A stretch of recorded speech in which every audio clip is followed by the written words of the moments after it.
Hermanos de la Iglesia del Divino Redentor, les agradezco la invitación para compartir con ustedes la palabra de Dios.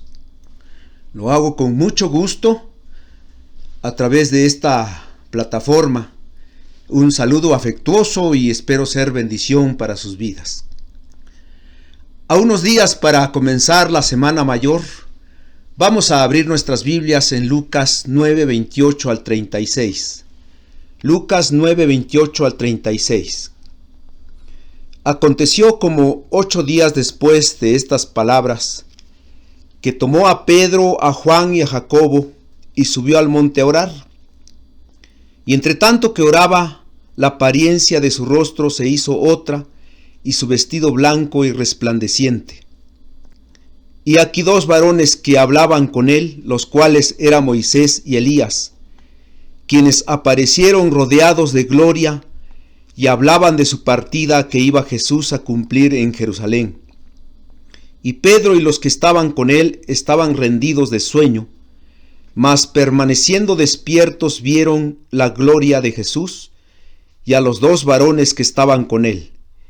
Y sucedió que, apartándose ellos de él, Pedro dijo a Jesús: Maestro, bueno es para nosotros que estemos aquí, y hagamos 3 enramadas, una para ti, una para Moisés y una para Elías, no sabiendo lo que decía.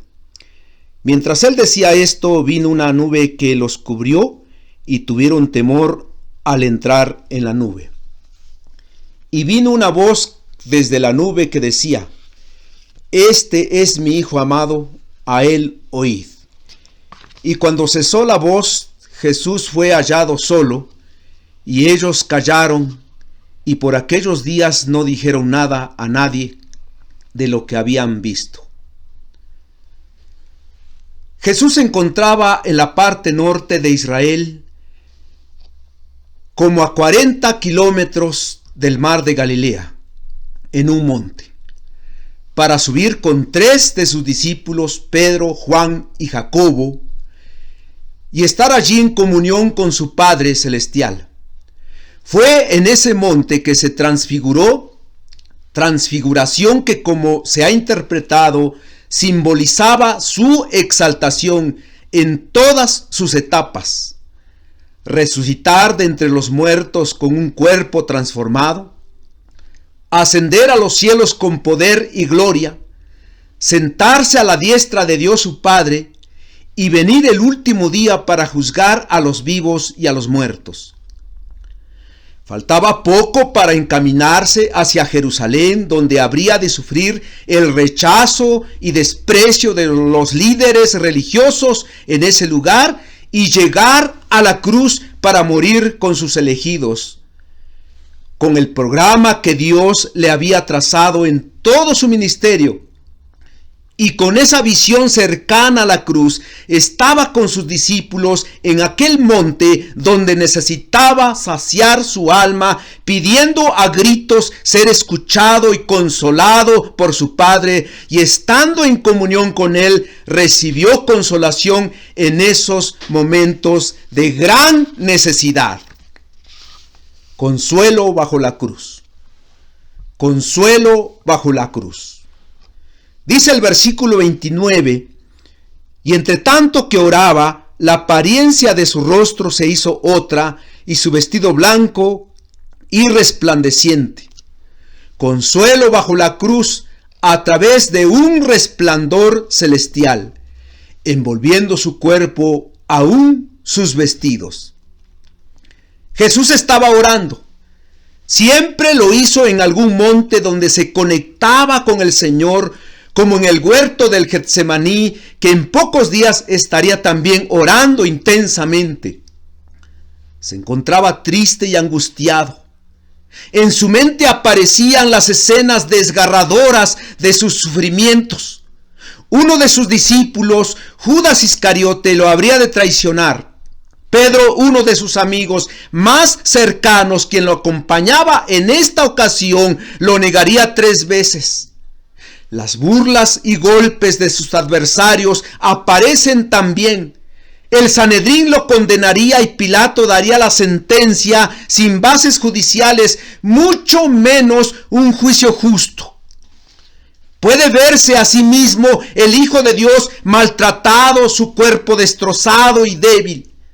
Así, oraba por todo el sufrimiento que caería sobre él, el horror de la muerte, y fue en esos momentos que desde los cielos su Padre le respondió manifestando su consuelo por medio de un resplandor que envolvió su rostro y sus vestidos. La gloria del Padre que se manifestaba en su apariencia física. Su rostro resplandeció y sus vestidos se volvieron blancos como la nieve, tanto que ningún lavador en la tierra los puede hacer tan blancos, dice Marcos 9:3.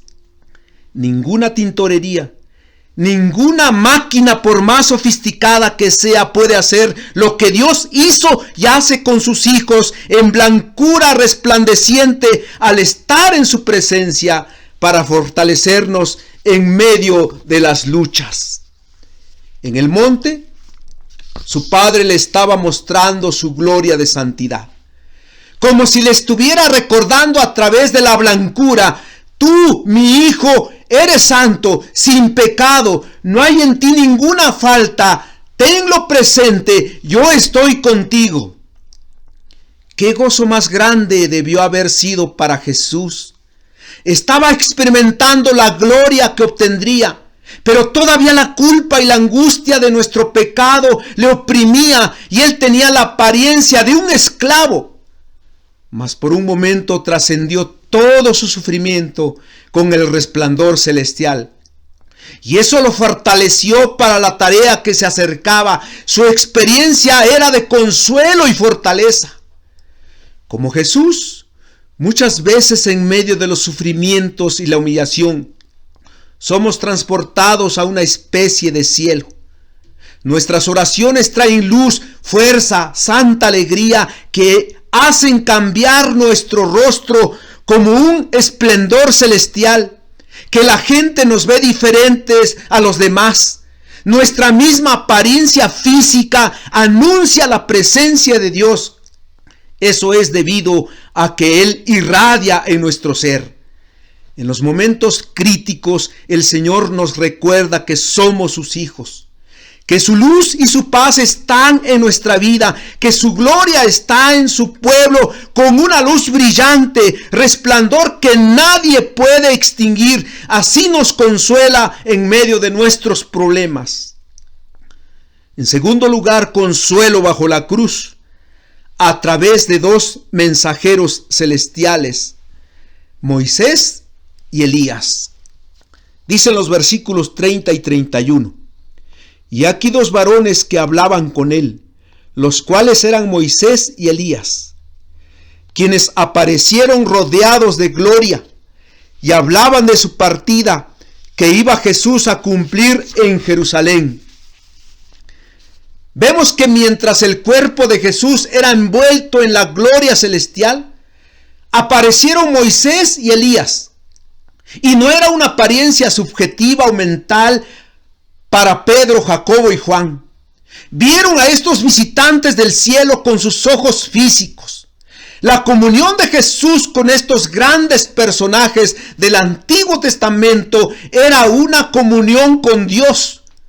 Pero, ¿quién les enseñó? ¿Cómo supieron que eran Moisés y Elías? ¿Quién les había dicho sobre su apariencia física, los ojos, la boca, la nariz? ¿Cómo se dieron cuenta?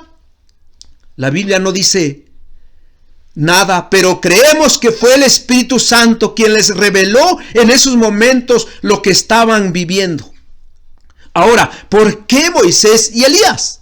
¿Por qué no se aparecieron Abraham y David o Jeremías y Daniel? Algún personaje que para usted es uno de los más grandes en el Antiguo Testamento. Esto es crucial. Tenían que ser Moisés y Elías, porque estos dos hombres representaban las dos grandes divisiones del Antiguo Testamento, la ley y los profetas. Fue a través de Moisés que Dios reveló la ley al pueblo en el monte Sinaí. Y Elías fue el primero de una línea de profetas enviados por Dios para llamar al pueblo al arrepentimiento y a la fe. Y algo muy importante es que la ley, como los profetas, miraban hacia Jesús. Una vez que resucitó en camino a Emaús, dijo a 2 de sus discípulos: «Oh insensatos y tardos de corazón para creer todo lo que los profetas han dicho». ¿No era necesario que el Cristo padeciera estas cosas y que entrara en su gloria? Y comenzando desde Moisés y siguiendo por todos los profetas, les declaraba en todas las escrituras lo que de él decían. Si tuviéramos tiempo para leer algunos pasajes del Antiguo Testamento, veríamos que Dios fue claro al pueblo para decirles que la llegada de Elías, es decir, Juan el Bautista, tenía conexión con la obra del Mesías.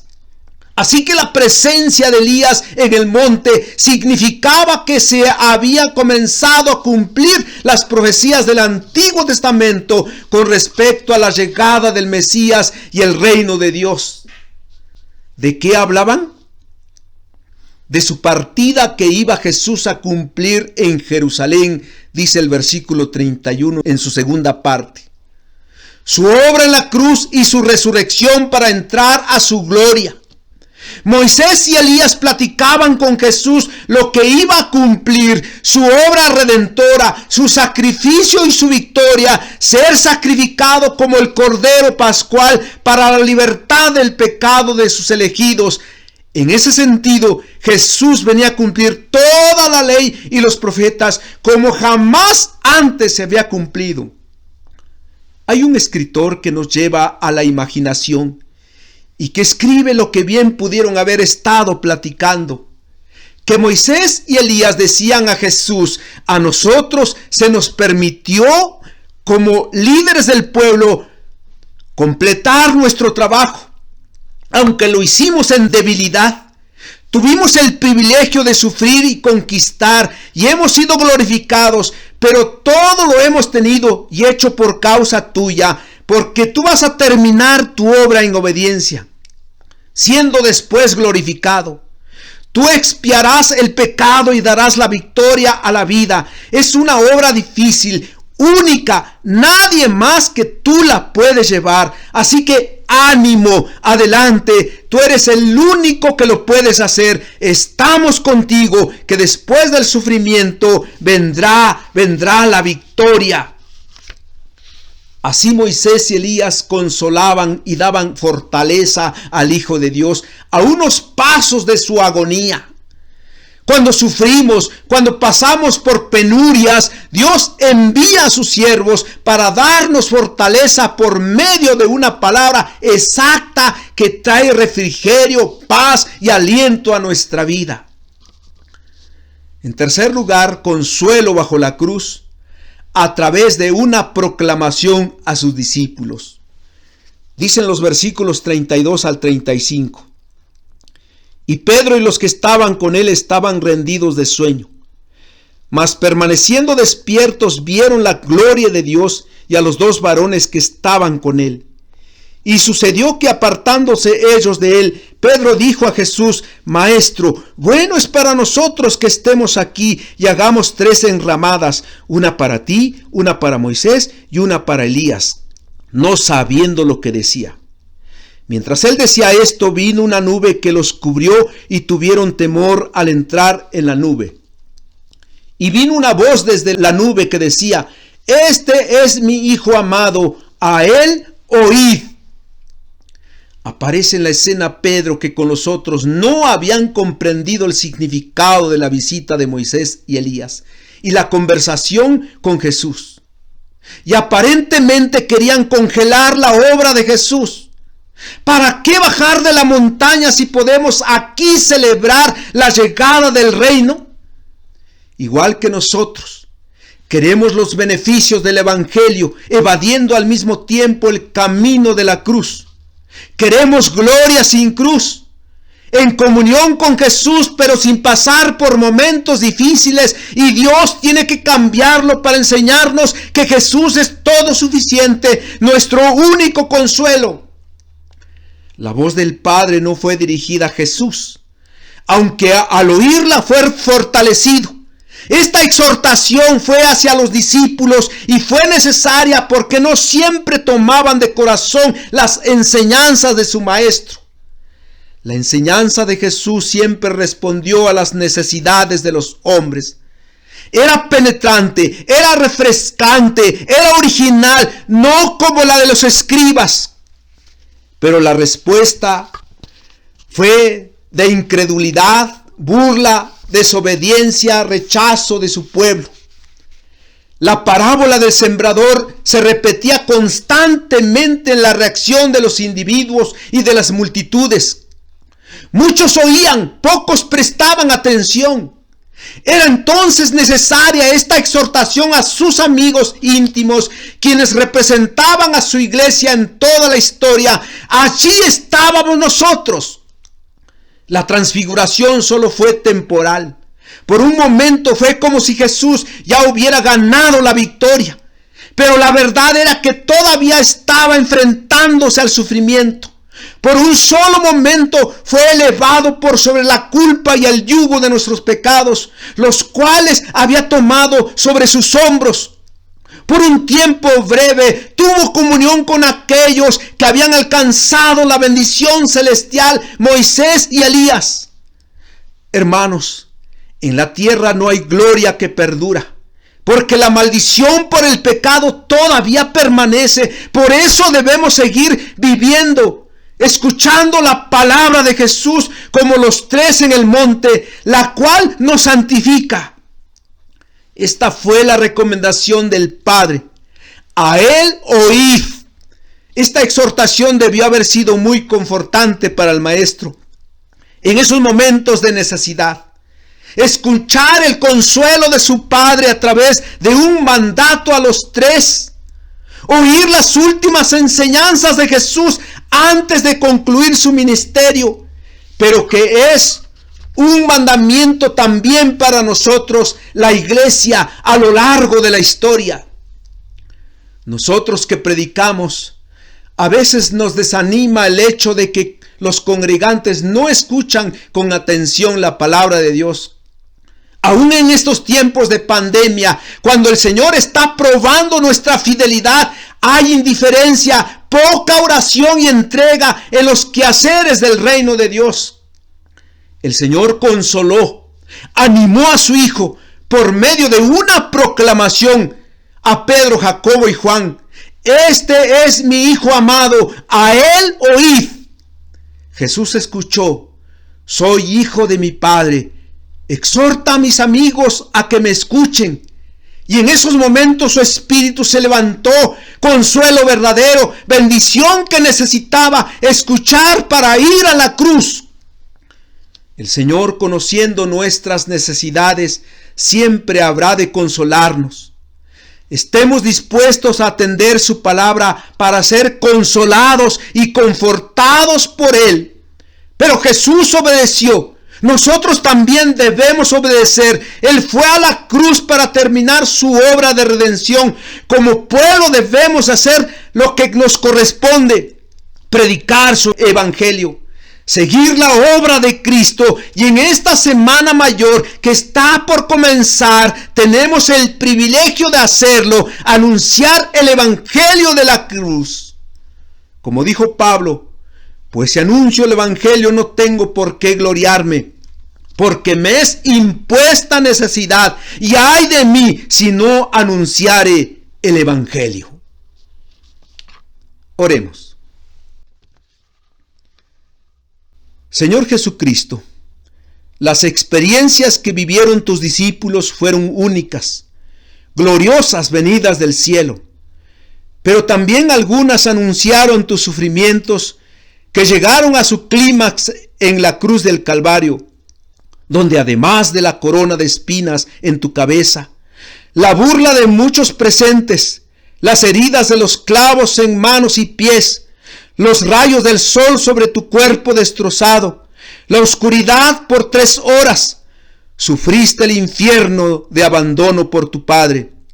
Dios mío, ¿por qué me has desamparado?